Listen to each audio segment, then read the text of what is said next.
And the one story that gets ugly for a very simple reason. The danger wasn't outside. It was already inside. It was 7th period on a Friday, the kind of class nobody takes seriously because spring break is so close you can almost feel it. Everybody was restless. Nobody cared about calculus. Even the teacher didn't. He was one of those laid-back teachers who knew when to stop pretending the lesson mattered. So instead of teaching, he pulled up a quiz game online and started messing around with the class. Brand logos, easy stuff. People were laughing, calling out answers, arguing over the obvious ones like they were life or death. And then somebody shouted, "Adidas." That was the exact second everything changed. The dean's voice slammed through the loudspeaker. Not calm, not annoyed, not routine, panicked. He said this was not a drill. He said, "Lockdown immediately." The whole room changed in 1 second. You could feel it.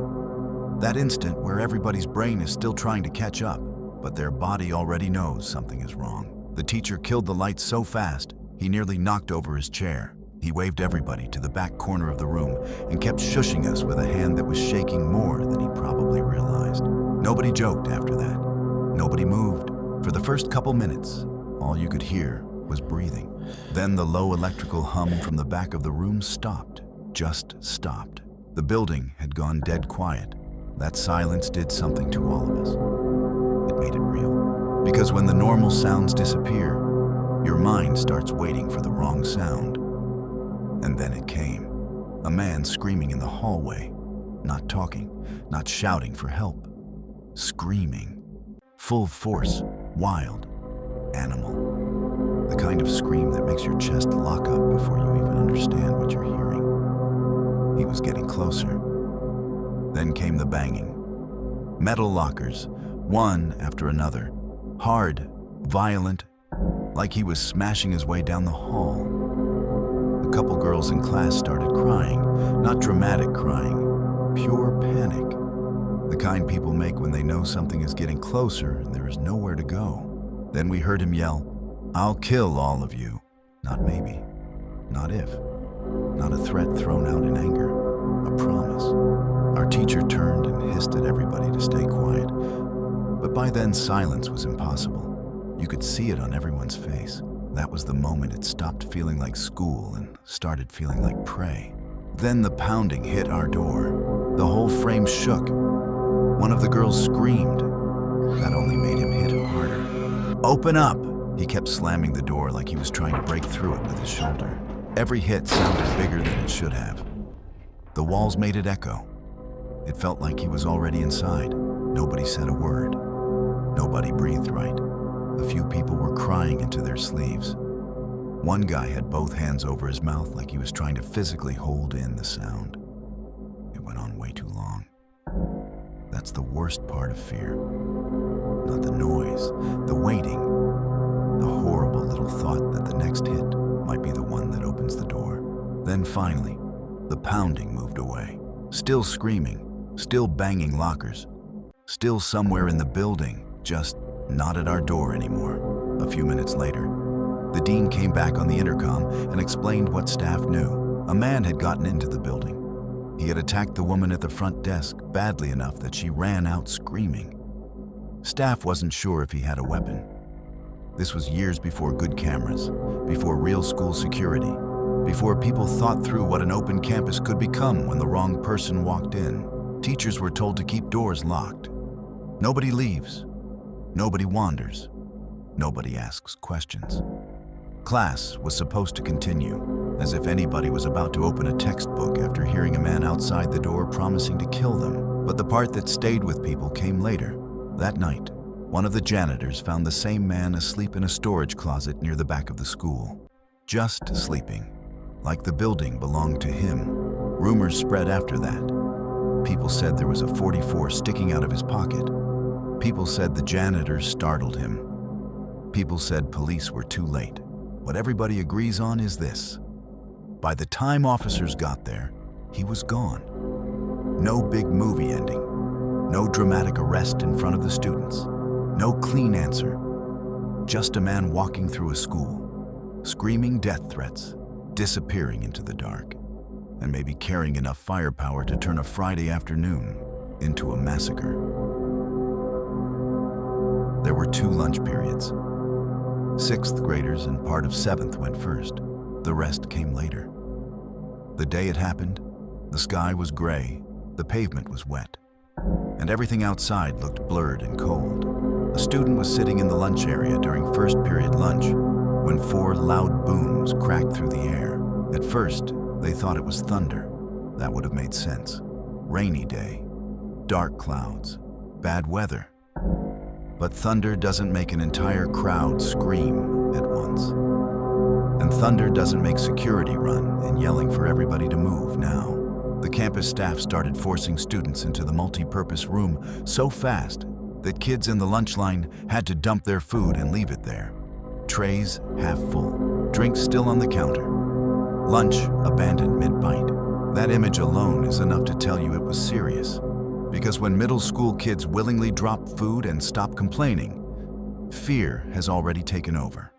The room they were shoved into was huge, too huge, and one wall was mostly glass. That was the first thing that made it feel wrong. Adults rushed to pull the curtains shut over the windows, while other staff stood at every exit, not explaining anything, just watching.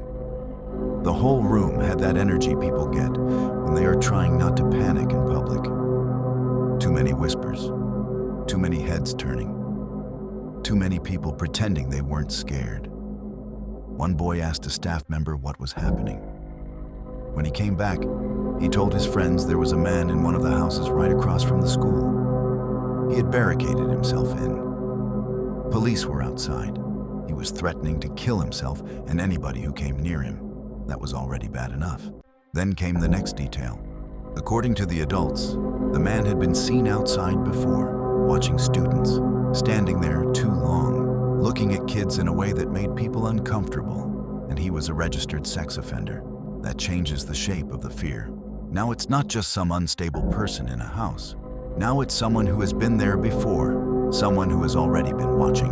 The lockdown lasted close to an hour in a room full of children with covered windows and adults who clearly knew more than they were saying. That is more than enough time for rumors to mutate. People whispered about guns, about hostages, about a sniper in the window, about bodies in the house, about police dragging someone out. Most of it was nonsense. But fear doesn't care if the details are true. It only cares that something terrible might be. Eventually, students were walked back to class in groups. Slowly, carefully. Like the adults still didn't trust the day to stay under control. But the real sting came later. One of the students knew a girl who lived near the man, and she told a story from the previous Halloween. She said she had looked toward his house and seen him standing at the window, cutting his own arm and smearing blood across the glass, then writing a message in it, a warning. Something close to, "Don't come here or I'll kill you." Back then, people brushed it off. It was Halloween. Everyone assumed it was some sick decoration. A man being weird, a bad joke. Creepy, sure, but easy to explain away because nobody wanted the harder answer. That it wasn't a performance, it was a preview. And that is what makes this one ugly. The lockdown didn't start when the booms were heard. It started long before that. It started the first time someone noticed him acting wrong and decided wrong was still harmless. A 22-year-old had just gotten hired at his old high school as a computer intern. He worked in the basement, helping out the tech staff, dealing with servers, paperwork, random computer problems. Nothing dramatic, nothing dangerous.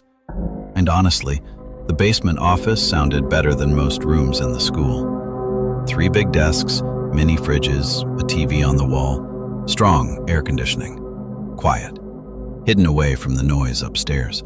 He got the job because a few of his old teachers liked him enough to pull strings. It felt familiar down there, comfortable, which is exactly why what happened next hit so hard. One afternoon, while he was eating lunch alone, the front office called. The school was going into lockdown. Someone, possibly armed, had entered the building. He looked around and realized how bad his situation really was. The basement office didn't even have a real door, just an open entrance. And the basement access door itself, barely locked, so he did the only thing he could do. He killed the lights, turned off the screen, kept low, started texting the 2 co-workers he shared the office with. No answer. Minutes dragged by. He sat there in the dark, trying to distract himself on his phone, trying not to imagine what was happening upstairs. That's one of the most brutal parts of lockdown fear. Not seeing the threat, just hearing enough to know it exists. Then the basement door opened. The creak echoed through the entire lower level. He froze. A few seconds later, someone came running down the stairs. Fast footsteps, heavy, desperate. They were coming straight toward the office. He slipped under the desk. The footsteps entered the room and then stopped. No lights, no voice. Just another person standing in the dark with him. If you want to know what helplessness feels like, it's that. Knowing someone is only a few feet away and not knowing if calling out will save you or get you killed. Then his phone made a sound, a text notification. One tiny digital ding, and in that moment, he thought he was dead.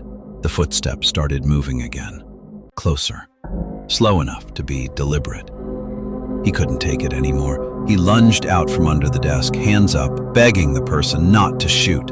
Instead of a bullet, somebody grabbed his arm. A man in a red plaid shirt, jeans, dark cap. The man whispered that it was okay. He said he was hiding too. Said he had come to pick up his son and a teacher told him to get downstairs. Reasonable explanation. Normal voice. No obvious weapon. For 1 second, it almost worked. The intern asked what was going on upstairs. The man dodged it.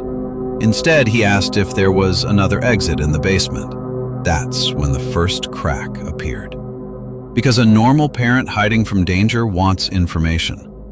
A dangerous man hiding from police wants a way out. The intern pointed toward the basement exit anyway, probably because fear makes people obey before they think. Then he asked the obvious question, "Who are you?" The man repeated his story. Came for his son, teacher sent him down, just trying to stay safe. And right then the intern checked the text that had triggered the noise. It was from one of his co-workers. It said a teacher had been shot. It said the gunman was wearing a red shirt and a hat. And it said, "Whatever you do, do not come upstairs." The intern looked up from the screen, and the room changed. It wasn't a basement anymore. It was a trap, because now the details matched. The shirt, the hat, the strange question about the exit, the way the man had appeared out of nowhere and slipped into the darkness instead of calling for help. And worst of all, the calm. There is something deeply wrong about a violent person who is no longer loud. A screaming threat is terrifying. A quiet one is worse. The man saw the realization happen. You can always tell when somebody understands too much. The intern didn't argue, didn't accuse him, didn't ask another question. He ran, just bolted for the stairs. A gunshot exploded through the basement. The bullet slammed into metal somewhere in the dark and ricocheted, missed him by inches.